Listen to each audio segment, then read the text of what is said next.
Bienvenidos al tercer capítulo de las bases de la Fórmula 1. Comparativa con otras categorías.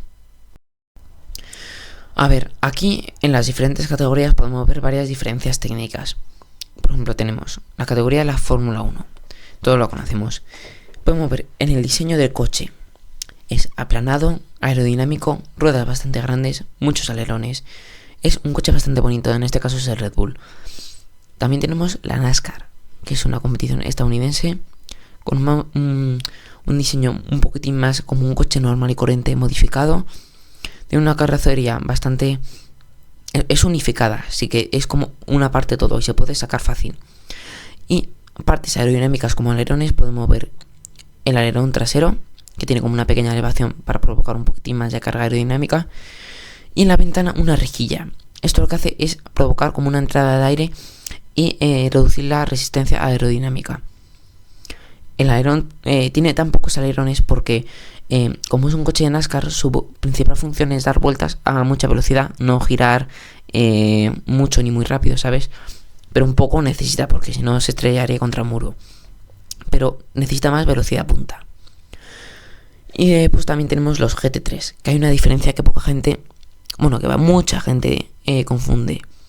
Tenemos el Porsche GT3, que es un coche de calle normal, es un deportivo, pero es un coche de calle. Y la competición de los GT3, que estos son coches de diferentes marcas como Mercedes, Ferrari, McLaren, Porsche, que lo que hacen es unificarse, hacen una misma competición parecida como la Fórmula 1, pero con coches de calle adaptados a coches de competición. Como podemos ver en la imagen, es un Porsche que tiene bastantes alerones, como por ejemplo el trasero, que es un alerón tochísimo. Y en la parte delantera, en el morro, también podemos ver un pequeño alerón, un pequeño objeto aerodinámico, que esto también provoca un poquitín más de carga. Este coche, comparado con la NASCAR, necesita mucha más carga aerodinámica, porque es como la Fórmula 1, tienen que dar vueltas por circuitos. No es como simplemente dar vueltas en círculos y ya está. Entonces, también tenemos la IndyCar, que esto también es como la Fórmula 1 americana. Es otro de los deportes más vistos del mundo y es en aspecto aerodinámico bastante parecido. La única diferencia es que es un poquitín más pequeño y que tiene, en vez del halo, tiene como un tipo de cristal o de plástico muy resistente por la zona del halo. Es como un tipo de protección para la cabeza del piloto, y como van a velocidades tan altas y tan cerca del público, imagínate que si le cae una botella de algo al público, a los espectadores, pues si le da en la cabeza puede matarle, porque a esa velocidad casi todo te puede hacer mucho daño. Entonces esto es como un halo, pero en todos los lados. Ahora vamos a hablar un poquitín del resto de especificaciones técnicas. Por ejemplo, el motor.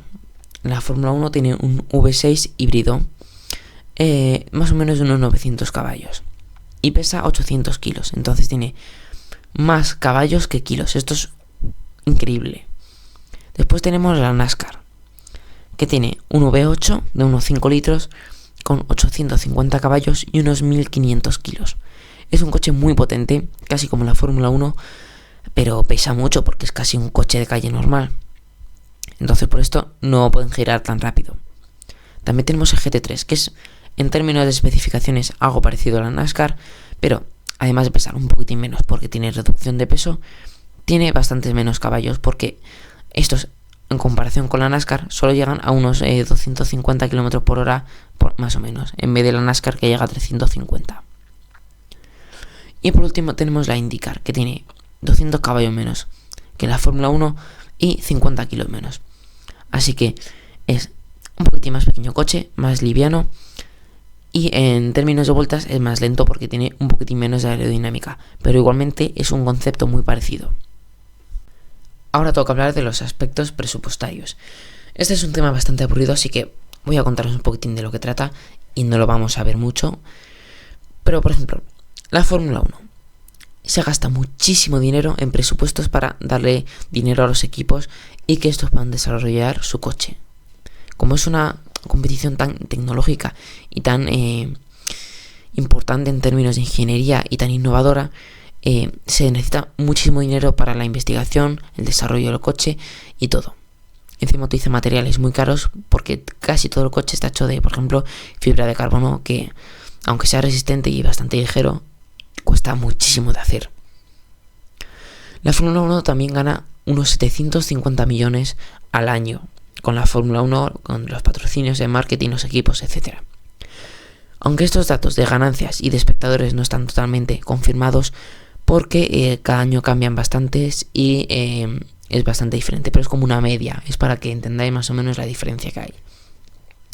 Y la Fórmula 1 tiene, en un gran premio más o menos hay 1,3 millones de espectadores.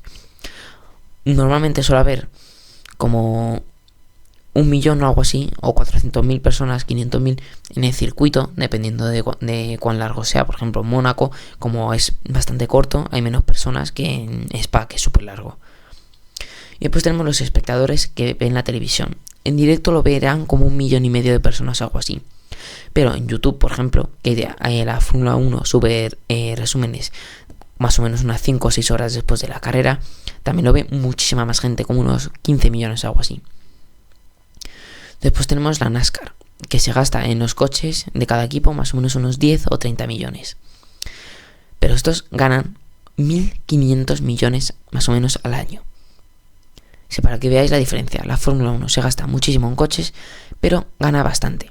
Pero la NASCAR emplea bastante poco dinero, bueno, son millones, pero bastante poco en equipo, y después saca muchísimo en rendimiento con los espectadores, marketing y todo. Porque es uno de los mejores deportes de Estados Unidos, como por ejemplo la Super Bowl, es uno de los deportes más conocidos, más vistos, y como hay tantísimos estadounidenses, pues los ven mucho. Y tiene 3,1 millones de espectadores de media. Se van mucha más gente a los circuitos, pero la ve menos personas en internet. Porque, claro, los circuitos son mucho más grandes, está literalmente todo, son gradas, entonces es mucho más grande. Después tenemos los GT3, que se gastan muy poquito para los coches, 1 o 5 millones de euros. Entonces ganan poco también, 100 millones. Y tienen bastantes espectadores, pero bastante poco comparable con el resto. Unos 500.000 en las carreras buenas. Después a lo mejor en algunas carreras poco conocidas tendrán como 200.000 o algo así. Y después tenemos la IndyCar, que es parecido a la Fórmula 1, pero como a menor escala. 10 o 15 millones de euros por cada coche de los equipos. Parecido a lo que se gasta la NASCAR, pero no tanto como la Fórmula 1. Ganan más o menos unos 500 millones al año, que está bastante bien para lo que gastan en los coches. Y más o menos tienen 1 millón de espectadores en el circuito, algo así, o incluso más personas en la televisión. Entonces, como una conclusión de este tema, podemos ver que la Fórmula 1 gasta mucho, gana bastante. La NASCAR gasta poco, gana un montón. El GT3 gasta poco y se le ve poco. Y la IndyCar gasta sigue un intermedio y gana también un intermedio. Entonces, la F1 y la NASCAR son muy grandes. El GT3 es pequeño y la IndyCar es mediana tirando a grande.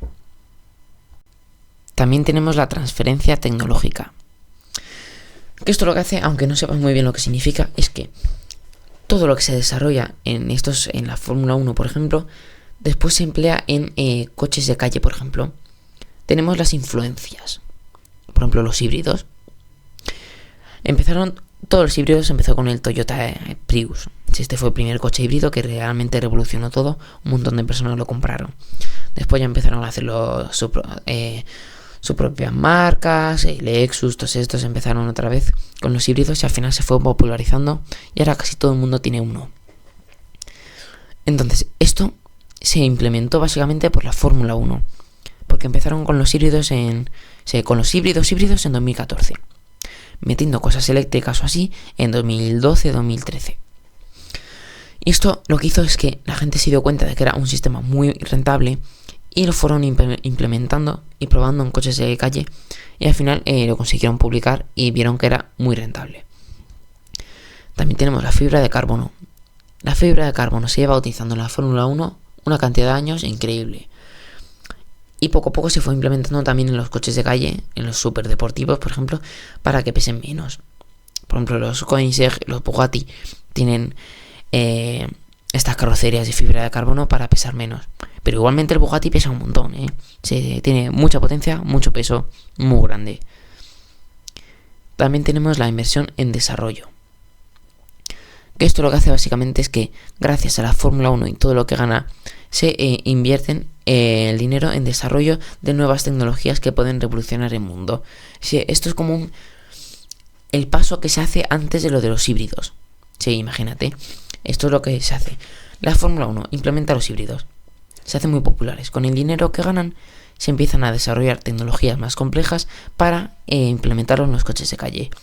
Se determinan de desarrollar estas tecnologías y por fin se implementan. Así que las influencias y la inversión en el desarrollo, por ejemplo, el I+D de los equipos, que es el equipo de desarrollo, son una parte súper importante de esto. También, por ejemplo, si estás viendo este curso para ser un ingeniero o para aprender las bases, me gustaría que supieses que cuando eres un ingeniero y te inventas este tipo de cosas, por ejemplo, que desarrollas un nuevo sistema híbrido, un sistema de regeneración de energía o cualquier cosa así, piensa que aunque solo lo vayáis a utilizar por ahora en ámbitos de competición, puede que a lo largo del tiempo se vaya haciendo famoso y que pase a los coches de calle. Entonces esto es una cosa que siempre hay que tener en cuenta. Bueno chicos, muchas gracias por ver. Enseguida viene otro capítulo. Nos vemos allí. Adiós.